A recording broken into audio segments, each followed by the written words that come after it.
Hello, everyone. Welcome to our next lecture, The Revolutionary War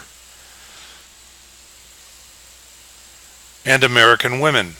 And the question we are going to be asking in this next lecture is a basic one. Was the Revolution a watershed moment for American women?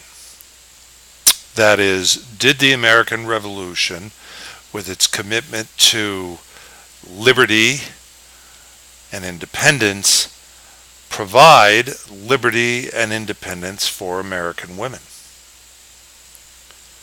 In order to get our minds around what is a big historical question here, we start with the fact that at the time of the American Revolution, the colonists living in the 13 English colonies were themselves colonists in an empire that stretched across the Atlantic Ocean, covering England's other colonies, all the way, of course, to England itself. And for colonists, English colonists living in an empire, remember, they're not Americans yet. They don't see themselves as Americans. They see themselves as colonists, as English colonists in a larger English empire. And for them, military conflicts were simply a fact of life. And it was one war in particular, the French and Indian War, as it was known in North America, or the 7 Years' War, as it was known in Europe, because this military conflict will stretch across the Atlantic world. The French and Indian War in North America will forever change the relationship between the colonists and the mother country, England.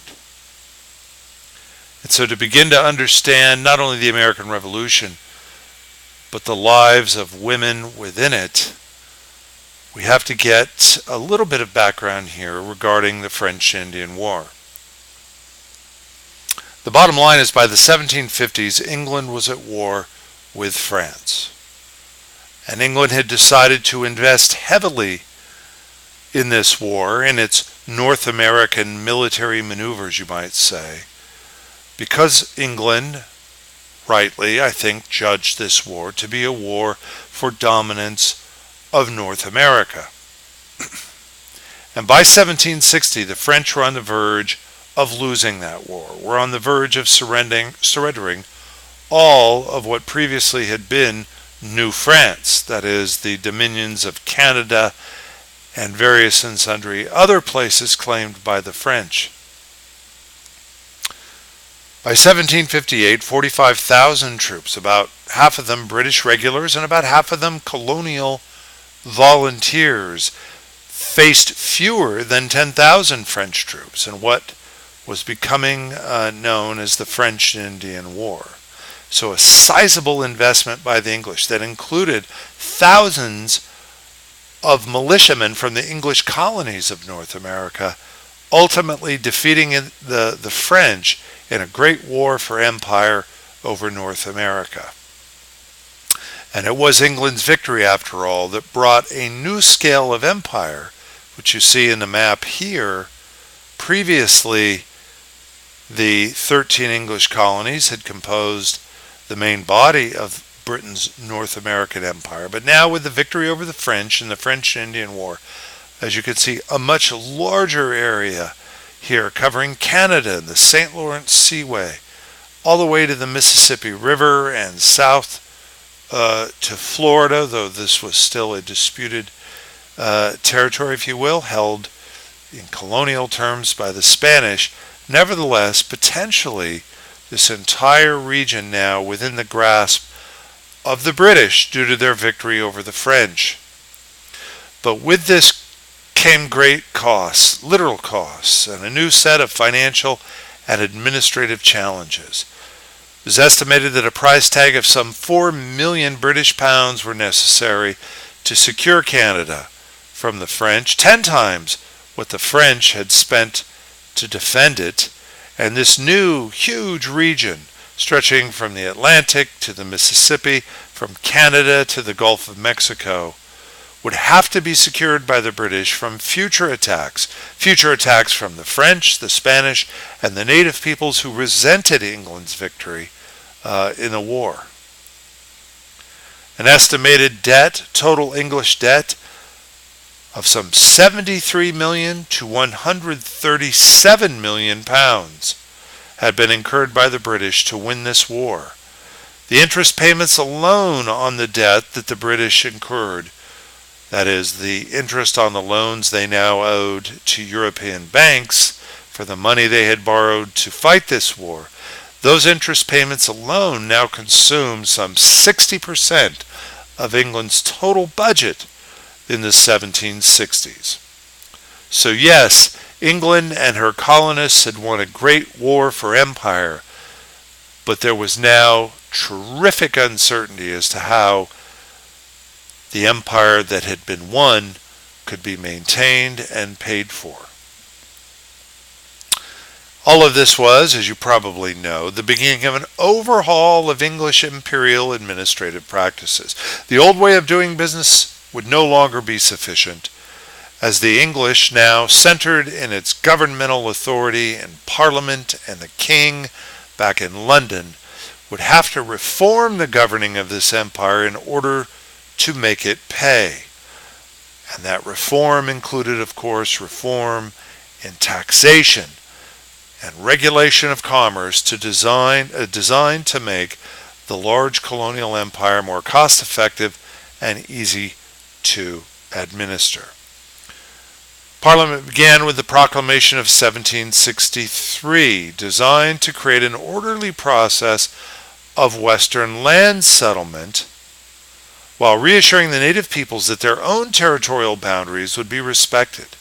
10,000 English soldiers would be stationed in forts along the perimeter of the Proclamation line, basically on the western edge of the Appalachian mountain range, would be stationed in British forts to secure that boundary now, which meant not only securing from French and Indian attack against the 13 colonies, but just as importantly, securing the perimeter so that the migration of British colonists, English colonists here, into the Ohio River and Mississippi River valleys would not needlessly provoke more expensive wars, particularly with the native peoples living in those regions.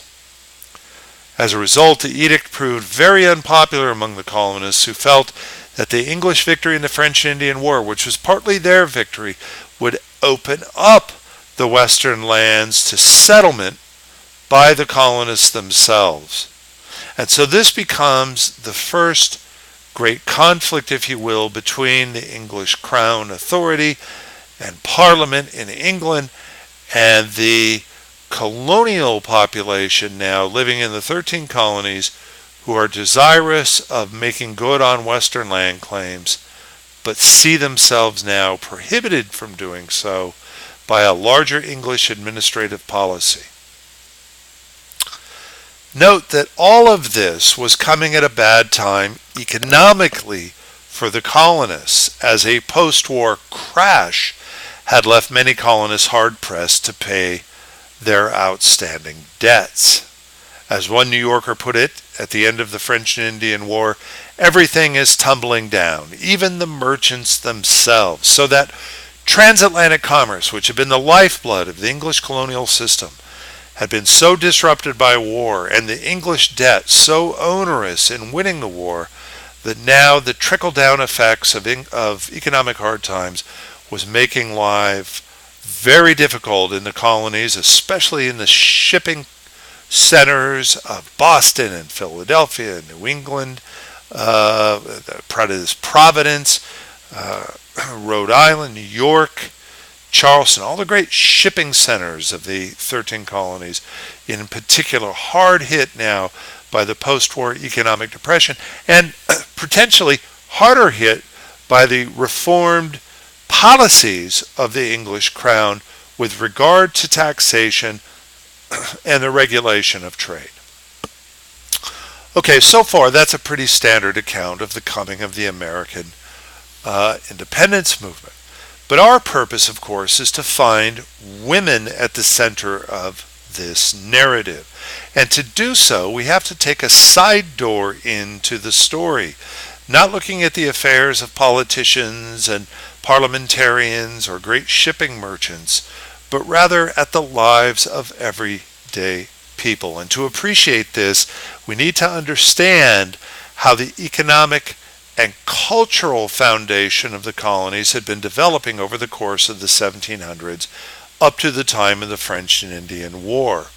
So we're looking here at popular culture, material culture, the lives of commoners, in particular the lives of English colonists who had cultivated by this time a cultural style that we call gentility. Now, we had seen gentility back in our discussion of the lives of the planter class in the Chesapeake Bay in the 17th century as fortunes accrued over tobacco plantations and the ownership of slaves. But that basic model of gentility, that is living with material goods that bespoke a certain luxury and certain refinement, had become widely popular throughout the colonies in the 1700s. So not only tobacco planters or wealthy shipping merchants, but rather ordinary people living in the colonial towns, the seaport cities, had come to enjoy the basic refinement of life that life in the English Empire allowed. One wealthy colonist took great delight in his own consumption of these goods, but criticized that of commoners for doing the same, claiming that, quote, if luxury was to be confined to the rich alone, it might prove a great national good. But that traditional elitist view could not possibly contain the spread of consumerism throughout the colonies, because despite the wishes of the elite, the complex trade economy across the Atlantic connected commoners as well. Rather than living as isolated, self-sufficient yeomen, commoners also began to seek new niceties that marked a more genteel lifestyle. During a 1744 tour of the colonies, for example, an English visitor scoffed at seeing fine goods in the homes of commoners, remarking that he found quote, superfluous things which showed an inclination to finery, such as a looking glass or the painted frame, half a dozen pewter spoons, and as many plates, and a set of stone tea dishes, and a teapot. These fine goods, these consumer items, most of them manufactured in England and bought often on credit by colonists living now in North America to symbolize their economic pretension, their status, their sense of refinement, in other words, their gentility. And women were at the forefront of this cultural movement. Increased consumption offered women of middling means multiple benefits, including reducing their labor and as a means of self-assertion and authority within the home. No less a person than Benjamin Franklin, in his autobiography, cited a well-known English proverb that, quote, he that would thrive must ask his wife, in describing his wife's expensive purchase, somewhat to his chagrin and without his knowledge, that is, without the knowledge of her husband, Benjamin Franklin, the expensive purchase of a silver bowl because, as he put it, she thought her husband deserved a silver spoon and china bowl as well as any of his neighbors. Sound familiar? This was keeping up with the Joneses, 18th century style, as Americans now competed with one another as consumers to outfit their homes with fine manufactured goods that would bespeak a sense of refinement and prosperity. And for women at least, defining all kinds of new rules, new rituals in which proper manners, conversation, proper dress, and furnishing became markers of status. And you can guess, I suppose, what ritual these items represented tea time. Tea was a distinctly gendered ritual as women gathered to drink tea as a form of socialization and also as a means of displaying their wealth and manners. To understand the proper way of serving tea with its cups and bowls and pitchers and sugar for sweetening, to set the table, to convey the proper sense of gentility in the serving of the tea and in the drinking of the tea. That whole bit about pinky finger extended is only slightly satirical when it comes to understanding how this tea ritual now was associated with refinement and gentility by ordinary English common folk. This 18th century consumer revolution, as I say, involved common people as consumers who incurred debt in order to enjoy the appearance of prosperity. Colonial stores, often featuring display windows full of the kinds of items that marked gentility, helped to fuel the proliferation of consumption. And consume they did. American colonists at the turn of the century had consumed approximately 10% of British exports. But by 1772, and the eve of the Revolution, that figure had risen to 37%, meaning that a full 37% of all England's exports were purchased and consumed right there in the 13 English colonies. All right, so how do we double back to the political activities of the day? Well, women's pre-war activism, that is, as the conflict with England begins to arise after the proclamation of 1763 and the French and Indian War, what we might call a pre-war activism, war here referring to the Revolutionary War. There is about a decade and a half, from 1763 to 1776, that we'll refer to now as the pre-war period, pre-Revolutionary War period, in which women's pre-war activism connects consumerism of the kind we've been talking about with politics, connecting private and public spheres, whereby it will become patriotic to reject the very gentility and English manufactured goods that we've described in favor now of a much more Spartan homespun movement. Let's see if I can explain this. As relations with England became heated in the decade before the Revolutionary War, colonial women became increasingly active in various protest movements, using their leverage as consumers and domestic laborers to support now economic boycotts of the very English goods they had been competing with each other to buy in the previous decades. Now, instead of being consumers of those English goods now becoming objects of protest, women organized sewing bees in support of the patriotic cause, sewing what was called homespun cloth, homespun linens, homespun clothing that would come to be emblematic of the patriotic resistance to England. And women are going even so far as to sign public documents pledging their support for the boycott of English goods.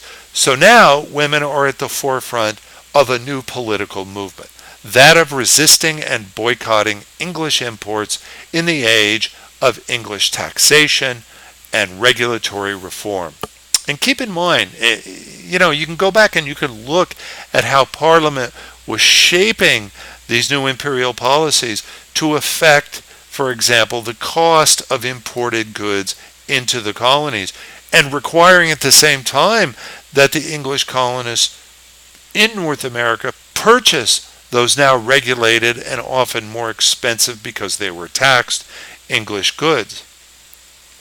So resisting that movement meant not just issuing broadsides and pamphlets and public speeches, but in the home it meant resisting the purchase of those goods that for years had been a symbol of gentility.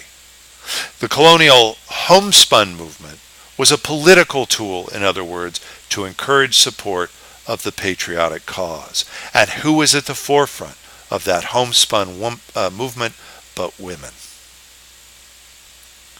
Now, just as there was a commerce for manufactured goods and a marketplace for manufactured goods, there was a commerce of politics and a marketplace of ideas as well.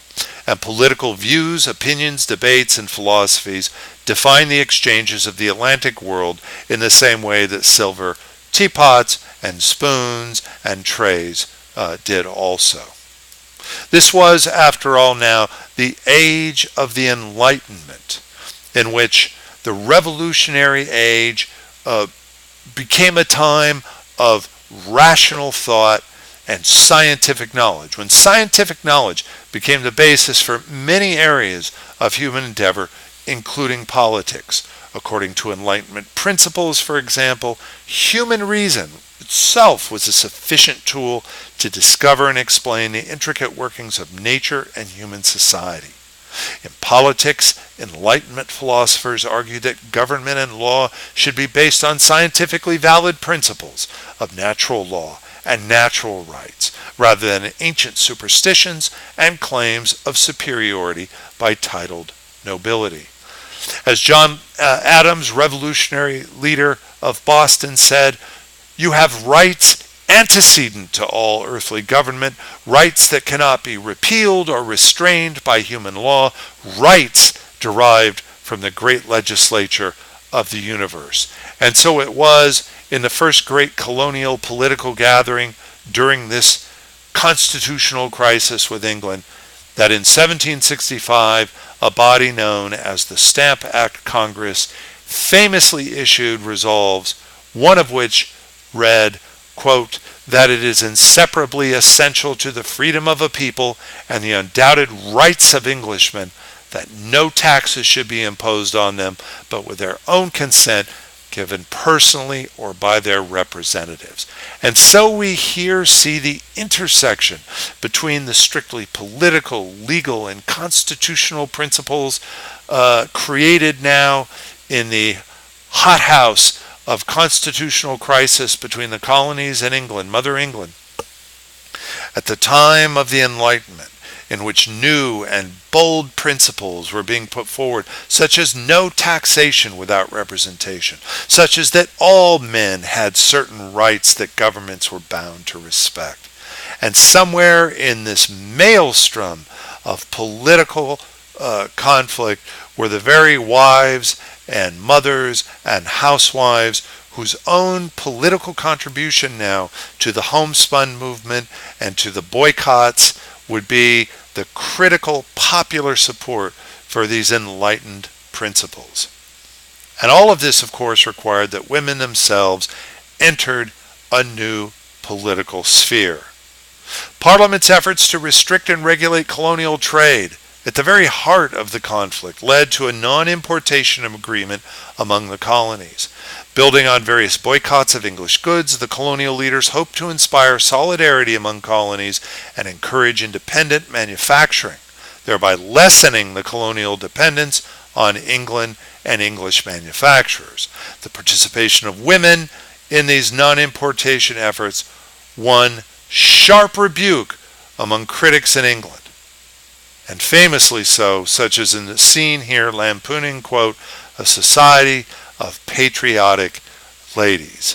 This scene showing colonial women now boldly venturing forth to sign the non-importation agreements, depicted none too flatteringly, you might say, by the English artist. In fact, in what ways can you determine in this scene that the artist was trying to demean colonial women and ridicule their new political behavior? And you may have to take a moment to look at this. And you may want to go back to the PowerPoint version to get an even closer and longer look. Because in the interest of time here in the video lecture, let me just point out a couple of things. One, women busy at the table signing a non-importation agreement. What's going on while they sign? Everything from a dandy here, that is a real playa, leaning over to get familiar, you might say, with one of these women, overly familiar in public, to, well, somebody's unattended child being nibbled at by a loose and vagrant dog. These are just two of the editorial comments.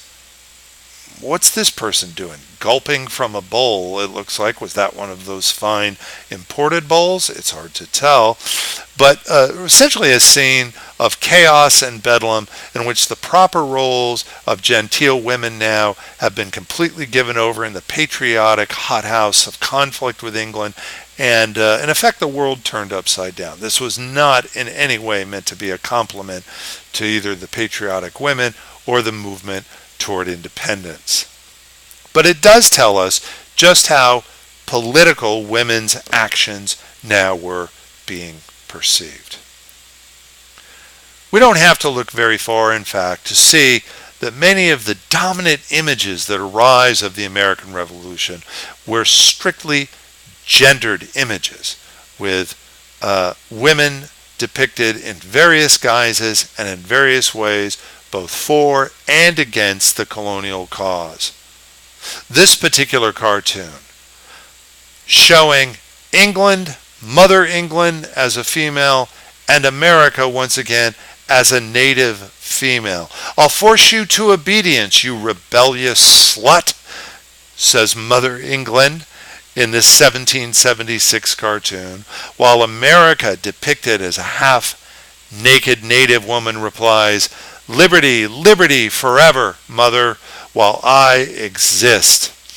So a kind of generation gap, you might say, between the genteel English mother with her flounced skirts and high beehive hairdress with her daughter, America, as a kind of reckless, renegade, and naked, nearly naked native girl.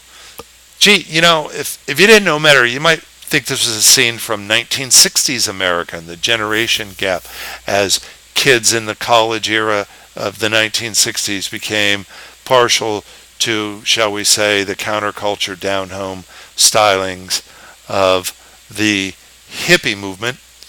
Well, okay, so an 18th century hippie might say?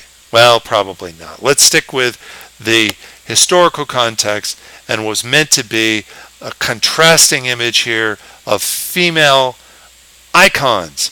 One England, one American, one refined, one native, and not a little bit of slut shaming from the English mother to her colonial daughter. So, you couldn't get very far from the revolutionary movement without seeing images of women depicted in all kinds of ways, in all guises, flattering and unflattering, to represent the various perspectives now on what was coming to be a revolutionary movement.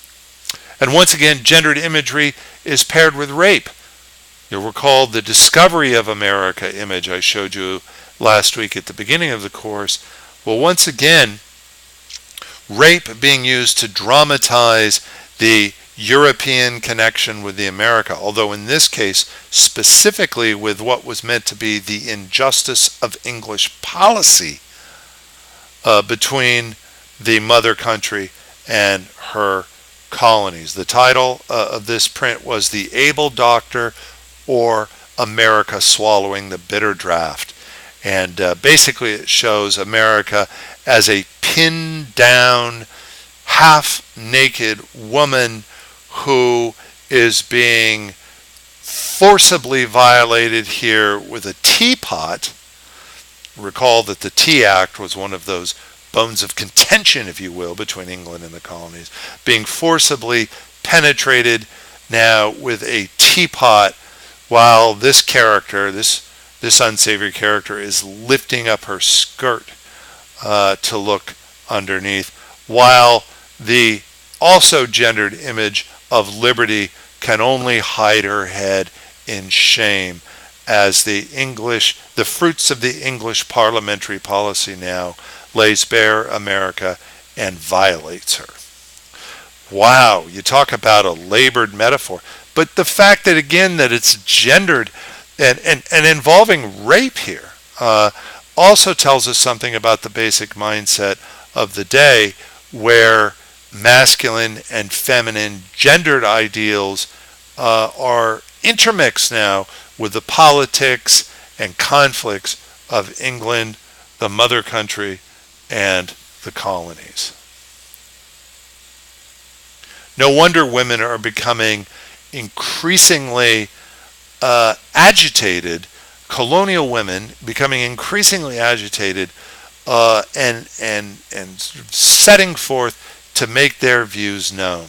Now, one famous instance of this involved the plea of a wife, a colonial wife, toward her soon-to-be famous revolutionary husband, her plea that he, quote, remember the ladies as he went off to participate in the Continental Congress. Abigail Adams was the wife of Boston lawyer John Adams, who in March of 1776 wrote to her husband, who was attending the Continental Congress in Philadelphia, in the new code of laws which I suppose it will be necessary for you to make, I desire, says Abigail, you would remember the ladies and be more generous and favorable to them than your ancestors. Do not put such unlimited power into the hands of the husbands. Remember, all men would be tyrants if they could. If particular care and attention is not paid to the ladies, we are determined to foment a rebellion and will not hold ourselves bound by any laws in which we have no voice or representation. In a separate communication, she said to her husband, what a politician you have made me. If I cannot be a voter upon this occasion, I will be a writer of votes. I can do something in that way. So Abigail, who was, of course, in her own way, remarkably articulate and perhaps unusually well educated. She was not the typical colonial wife. Her husband was a professional person. They owned property outside of Boston, and her father had seen to educate her in the ways of literature and poetry and writing. So there was something rather elitist in a way about the social standing of Abigail Adams, but only in the context, the overall context, remember, of American gentility. She was not a noble woman. She was not even a wealthy woman. But she did have a formal education that allowed her to write these insightful letters to her famous husband, John Adams, asserting the prerogative now of colonial women in the overall revolutionary movement. Another similar example to this, and even more formally political example, of sentiments now expressed by an American woman in the public forum, attributed to a woman named Esther de Burt Reed, thought to be a colonial wife and mother, a partisan in the patriot cause now here in 1780, writing the sentiments of an American woman, in which, among other things, she proclaimed that the women of America manifested a firm revolution to contribute as much as could depend on them to the deliverance of their country, meaning from England. Animated by the purest patriotism, they are sensible of sorrow at this day in not offering more than barren wishes for the success of so glorious a revolution. So Esther de Burt Reed here giving specific voice to the role of women now in the support of the patriot cause, the colonial cause, the cause of independence against England. Now we're going to stop this first part of the lecture here, but when we come back, we'll see that the contributions of women and the involvement of women went beyond the expressions of sentiment and touched on the actual engineering of the independence effort, including the war effort itself.